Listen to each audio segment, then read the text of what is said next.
Hey everyone, I'm AdamHarry with JayArr. We're from BoLS, and today we have the Index Astartes. Now this is actually one of 4 books here that we're going to be going over eventually. All 4 of them in the our Retro Corner reviews. Nice. This book itself is pretty interesting. It's kind of a deep dive. Wait a minute. Into the Index Astartes. That doesn't look like a normal Astartes warrior right there. Very good observation. This book actually covers, in particular, the creation of Space Marines, but it also goes through several of these Space Marine chapters in their creation and their Legion traits, including some that turn to Chaos. Oh these no, are those actually treacherous Chouse Marines. Yes, this is actually a collection of articles that were originally published in White Dwarfs, oh, wow. kind of correlated in here, and then the other 4, all 4 of them, create the Index Astartes series, and they do a lot of stuff. So that's pretty cool. We're gonna run through this book. It's got some really cool stuff in it. I want to show off. I mean, it is a holy tome focusing on the Imperium's finest warriors, the Adeptus Astartes, or Space Marines. So to start off, this is one of my favorite pieces of lore. Okay. In all of 40K, this section here talks about the indoctrination, and implantation of Space Marines. It goes through each of the 20 implants. Basically, it tells you how they are not human anymore, and we've made them into superhuman mutants. Well, there's 19 implants. I mean, if you count. What's the 20th one? Well, I was thinking Primaris, but that's not in here anymore because it's before that. They have 2 extra organs anyway. Yeah. Well, I mean, if you count like the extra heart, extra lung, whatever. But you go through here. It's got all the implant options here. 19 special organs, the osmodula. I mean, okay. There's a ton of cool stuff. One of my favorite ones is actually the Susan organ, which I think it was on this page. Where was it at? Belcher's gland, multi-lung. Oh, Susan membrane. That one, I believe, if I remember correctly, this allows them to enter a state of suspended animation. The Susan membrane. Yeah, Susan. There's a dash. Okay. You gotta remember if you don't have the dash in there. It's the Susan membrane. The Susan. Maybe, Susan. Okay. Gotcha. Yeah. And the final implant, of course, is Black Carapace. The Black Carapace, which is the one that keeps you alive even when you're supposed to be dead. And then even if you are dead, they'll harvest your gene seed, as you can see there. Yeah, but this is just about all the rites and stuff that they go through to become Space Marines. It's a really cool thing. Here's all... Totally fine. Goes through the 19 phases. Man, it even talks about how old you are, where you typically would get those implantations. So, again, the creation of Space Marines they is a start multi-year. You at like 10 years old. Yeah, ideally. Wow. They get them while they're young.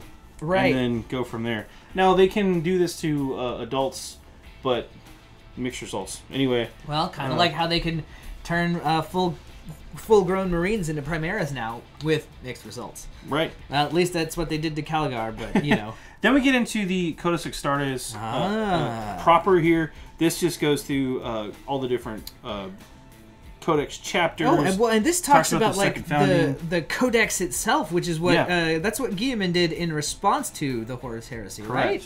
How he broke up all the different legions into chapters. What's interesting too is that's the second founding thing, but it actually does talk about the legions that turn. So we'll get into a little bit here.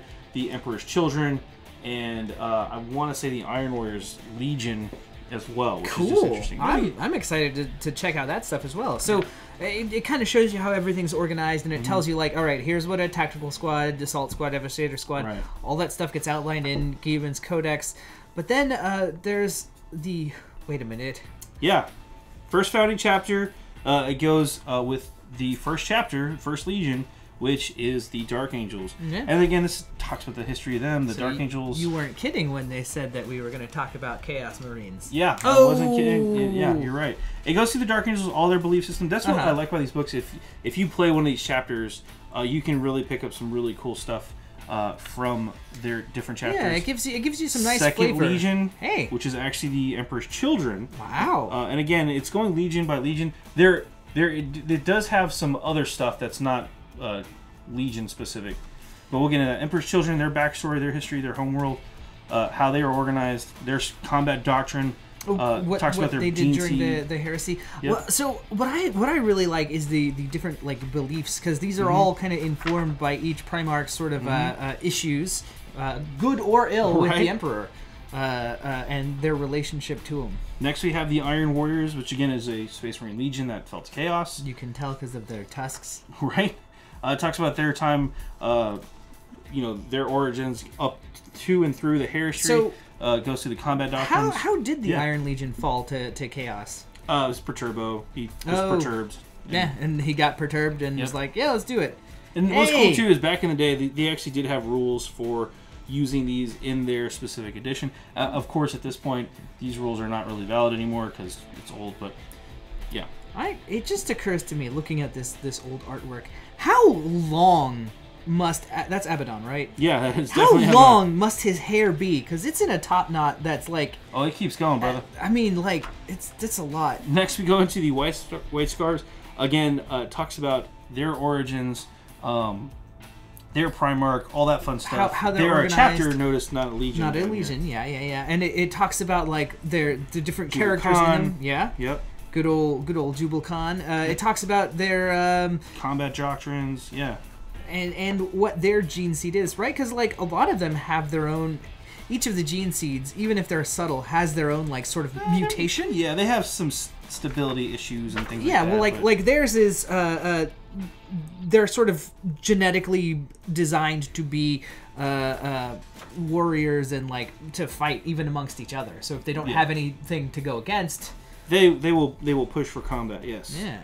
But yeah, it's their gung-ho attitude, you know? Yeah. And then we get into a second founding chapter, which is actually the Flesh Tearers. It's not the Blood Angels. No, it's the Flesh Tearers. But they are a Blood Angels successor chapter, yeah, right? we get into Gabriel Seth.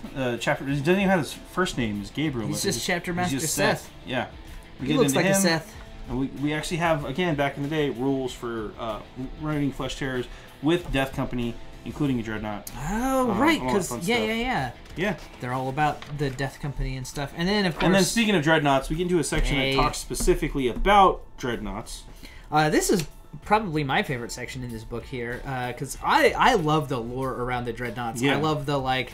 they're basically undead warriors, right? Like they're entombed in a sarcophagus and strapped guns to that sarcophagus. Yeah, and they still fight for the Emperor. And they're like, it goes over a couple of famous dreadnoughts like Bjorn. And the brother Deimos. They talk about where they've been seen and like how. Yep. And these things have been like a part of 40K since the day that back in. Yeah. And then we have a Psyker. This is the Psychana Librarius. It's the Librarians. Yeah, Librarius. The Psychana Librarius. That's their official name. Yeah. And these guys are the few good Psychers that are out there. What I do like about this is they do show some alternate paint schemes. For example, this is an Iron Hands Librarian. You can see that his left arm has the shoulder pad. He's got the knee pad and stuff. But the rest of them's blue versus, say, like the Salamanders, where it's mostly green and the right shoulder pad's blue, versus a Raven Guard Terminator, who's got the left shoulder pad, which is blue to signal his And, of course, office. he's got his psychic hood right there. What I like, looking at the White Scar Librarian, I like that the skull on a stick isn't exclusively the realm of chaos. That's right. You know, like, he's like, hey, the Force Staff. I'm gonna do it too. Yeah. They're reclaiming that iconography. A couple of famous librarians, of course. We've got Ezekiel from the Dark Angels. We've got Mephiston from the Blood Angels, and Tigurius from the Ultramarines, which is...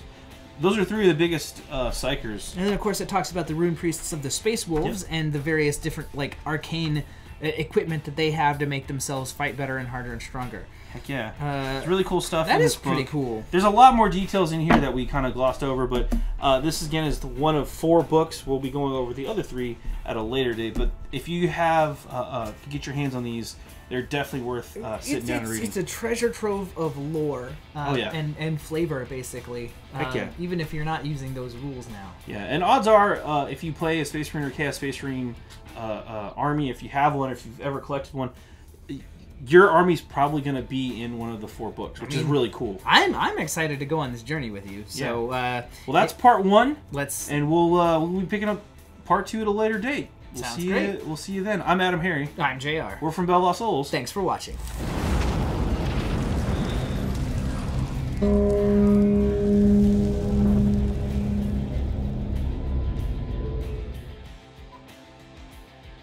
click to subscribe.